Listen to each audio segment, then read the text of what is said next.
यहाँ से शुरू करते हैं वर्ल्ड कप की बातें. The next segment which is the fairy tale beginning. अब बिफोर वी स्टार्ट दिस मैं एक फन फैक्ट बताता हूँ आप लोगों को कि ये वर्ल्ड कप जो था वो एशिया को अलॉट किया गया था. हाँ. और ये पहले डिसाइड हो गई थी बात. एंड एशिया में उस टाइम पे अफगानिस्तान एक मेजर क्रिकेटिंग नेशन था नहीं. So India, Pakistan, Sri Lanka and Bangladesh थे.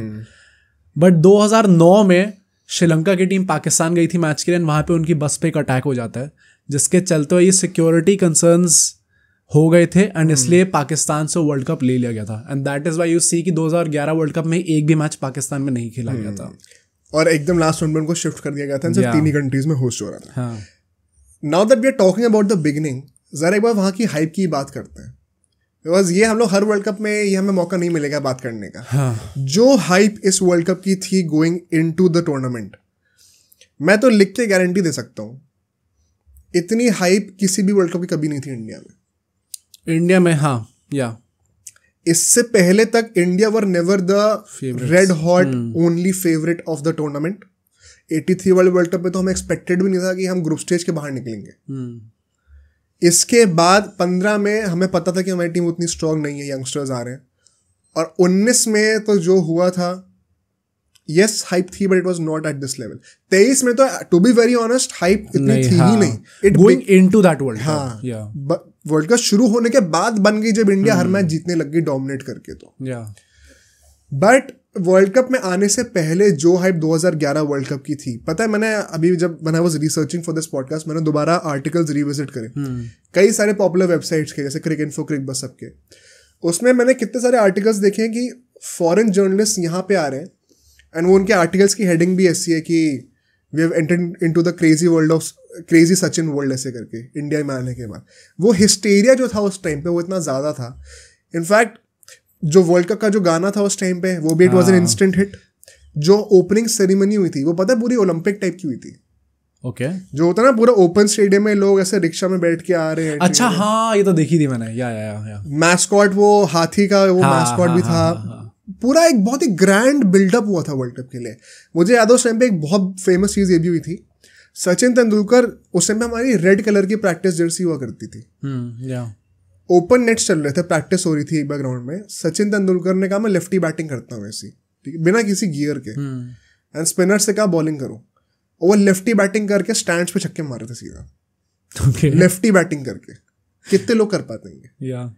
एंड उस टाइम पे मुझे क्लियरली याद है ये न्यूज़पेपर्स में हेडिंग छपी थी, ये सबसे पॉपुलर न्यूज़पेपर्स में कि ये सचिन का हिडन वेपन है, मास्टर मूव है और ये आने वाला है वर्ल्ड कप में अनलीश होने वाला है. वो मस्ती कर रहे थे उस टाइम पे सिर्फ, बट ऐसा लोगों ने पोर्ट्रे कर दिया. आई थिंक पूरे फैंस के में भी ना, लाइक जब इतना ज्यादा क्रेज होता है किसी कंट्री में किसी स्पोर्ट का, तो it is unfair to expect कि हर एक बंदा लॉजिकली सोचेगा. क्योंकि वो आइडल वर्शिप, वो प्लेयर वर्शिप हमेशा रही है कंट्री के अंदर regarding certain players. But Sachin Tendulkar was the uniting factor in this whole world cup, जिन्होंने पूरी कंट्री को साथ में ले आए, इवन प्लेयर्स को साथ में ले आए. And I would give credit to all the youngsters as well. क्योंकि अगर जब तुमने वो चीज़ कही थी ना कि अभी हमारा पूरा करियर आगे पड़ा है, हमारे पास 3-4 वर्ल्ड कप और है जिसमें हम लोग ट्राई कर सकते हैं, बट स्टिल सबके मन में ये चीज़ होना है कि हमें सचिन तेंदुलकर के लिए वर्ल्ड कप जीतना है. ये बहुत इंपॉर्टेंट पॉइंट है, मैं एक्चुअली बोलने वाला था. इन प्रिंसिपल ये कहना कि हम एक प्लेयर के लिए वर्ल्ड कप खेल रहे हैं और कंट्री के लिए नहीं खेल रहे, it is not right. But लोग मिस इंटरप्रेट करते हैं उस जनरेशन के वर्ड्स को. हर प्लेयर के अगर आप इंटरव्यू सुनोगे तो वो ये उस सेंटिमेंट से था. इनफैक्ट गौतम गंभीर ने तो बाद में बोला भी था, सचिन के लिए तो खेल ही रहे हैं, खेलना लेकिन कंट्री के लिए ही है, वो कोई डिनाई नहीं कर रहा है. और सचिन के लिए खेलने का एक बहुत बड़ा पॉजिटिव पता क्या था, इस जनरेशन को पता था कि हमें आगे कई सारे वर्ल्ड कप्स और खेलने को मिलेंगे, लेकिन सचिन का ये लास्ट वर्ल्ड कप है, तो हम खुद भी ऐसे ही ट्रीट करेंगे अपने आप को कि ये हमारा भी लास्ट वर्ल्ड कप होने वाला है. और फिर हर एक बंदे के दिमाग में वो डू और डाई वाली सिचुएशन आ जाती है. सब लोग ऐसे खेले थे जैसे उनका लास्ट वर्ल्ड कप होने वाला है.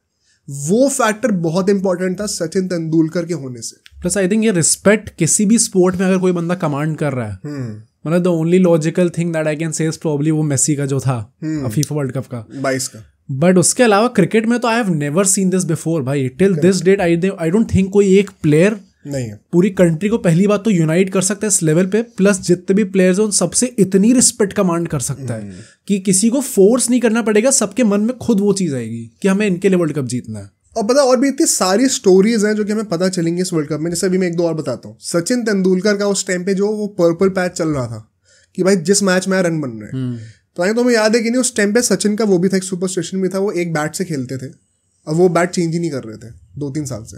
ओके। और वो बैट पूरा ना ऐसे काला पड़ गया था मिडिल वाले एरिया से, और वो चिप्स निकलने लग गई थी एजेस से, तो वो पूरा खत्म होने वाला था बैट। ऐसा उनको था कि लोग बोल रहे थे कि भाई वर्ल्ड कप शुरू हो रहा है, एक नया बैट ले लो। उन्होंने कहा था नहीं, मैं सेम बैट लेके जाऊंगा, और वही बैट लेके भी गए थे वर्ल्ड कप में। फिर टॉकिंग अबाउट सुपरस्टिशंस, एक और सुपरस्टिशन था जब वीरेंद्र सहवाग का अगर आप देखोगे, पूरे हाइलाइट्स भी देखोगे, तो Virender Sehwag is the only guy जिनके पीछे कोई नंबर नहीं है। हाँ। एंड उसके पीछे की स्टोरी ये है कि उनकी मम्मी ने उनसे बोला था कि तुम्हारा जो लकी नंबर होने वाला है आफ्टर कंसल्टिंग एन एस्ट्रोलॉजर, वो 46 होने वाला है। हाँ। उनने 46 खेला था उसके साथ, फिर 2007 में वो बाहर हो गए थे। हाँ। उसके बाद उनकी वाइफ ने कहा मैंने जो पूछा है उसके अकॉर्डिंग वो नंबर 2 होने वाला है। हाँ। तो because of that basically competition आप कह सकते हो कि मैं किसी एक को दुखी ना कर दूं, तो उन्होंने कहा भाई मैं नंबर ही नहीं पहनूंगा। ये रीजन है? या इतना सिंपल सा रीजन था। इनफैक्ट सहवाग से जुड़ी एक और स्टोरी ये भी है भाई, इस पूरी सिचुएशन में, इस पूरी स्टोरी में एक बहुत बड़ा नाम गैरी कर्स्टन का भी होने वाला है, जिनको हमें भूलना नहीं चाहिए। He is one of the greatest coaches that Indian cricket has ever seen, not just because of his tactical brilliance, but जो मैन मैनेजमेंट थी, वो टीम आज तक गैरी कर्स्टन को रिस्पेक्ट करती है। आज तक गैरी कर्स्टन जब उस टाइम पे टीम मीटिंग्स रखा करते थे, तो सहवाग कहते थे आधे घंटे की टीम मीटिंग होनी चाहिए, आधे घंटे से 1 मिनट और ऊपर ही तो मैं चला जाऊंगा। सहवाग भाई पूरा एकदम मुंह पे एकदम जो बोलना होता वो करते थे। एक और स्टोरी क्या थी, अश्विन उस टाइम पे नए प्लेयर थे एंड वो साउथ के थे, एंड इंडिया के कुछ मैचेस ऐसे थे जो कि साउथ में नहीं होने वाले थे, नॉर्थ साइड पे ज़्यादा थे। तो सहवाग बोलते थे कि हम सब लोग क्या करते थे, ऐसे ही अश्विन नया प्लेयर था, तो अश्विन, हम लोग की पहले से आपस में दोस्ती बनी हुई है, अश्विन एक नया बंदा आया है, तो अश्विन यूजुअली यंगस्टर्स के साथ ज़्यादा हैंग आउट करता था। तो सहवाग और अश्विन बैठे हुए थे। अश्विन बताता है कि अचानक से जब वर्ल्ड कप शुरू हुआ तो सब लोग मेरे से आके बात करने लग गए, सारे सीनियर्स वगैरह। मुझे लगा यार वर्ल्ड कप शुरू हो रहा है, मेरे को टीम में शायद खिलाएंगे, करेंगे, वो करेंगे।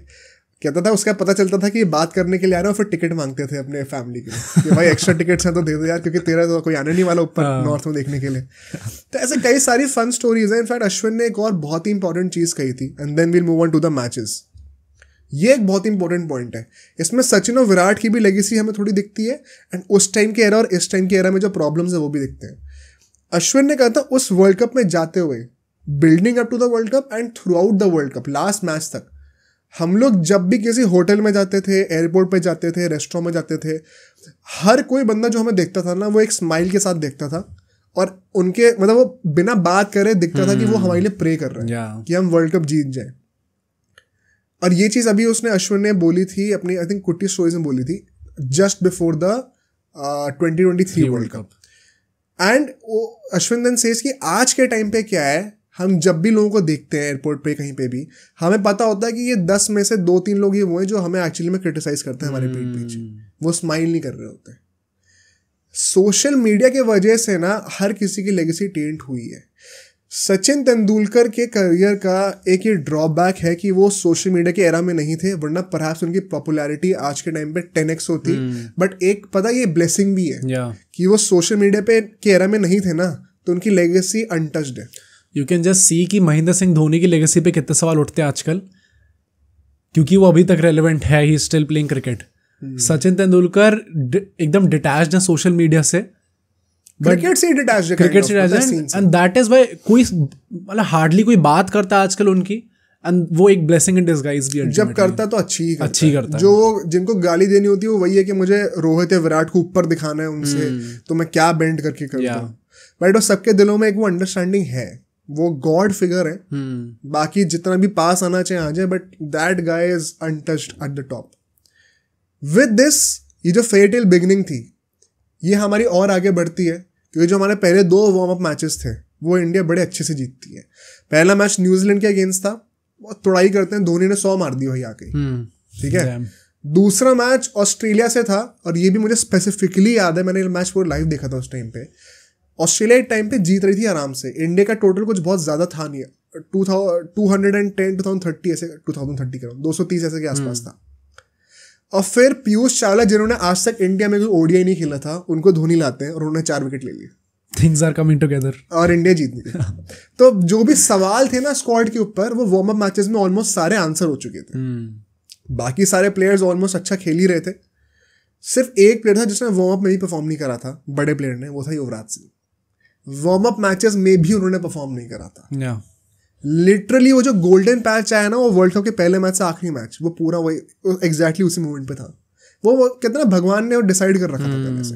अब सोचो अगर एक क्लिप इतनी बढ़िया थी तो पूरा का पूरा पॉडकास्ट कितना बढ़िया होगा। तो अगर आपको इसी क्लिप का पूरा पॉडकास्ट देखना है तो यहाँ पे क्लिक करिए, और अगर आपको ऐसे ही और क्लिप्स बिंज वॉच करनी है तो यहाँ पे क्लिक करिए।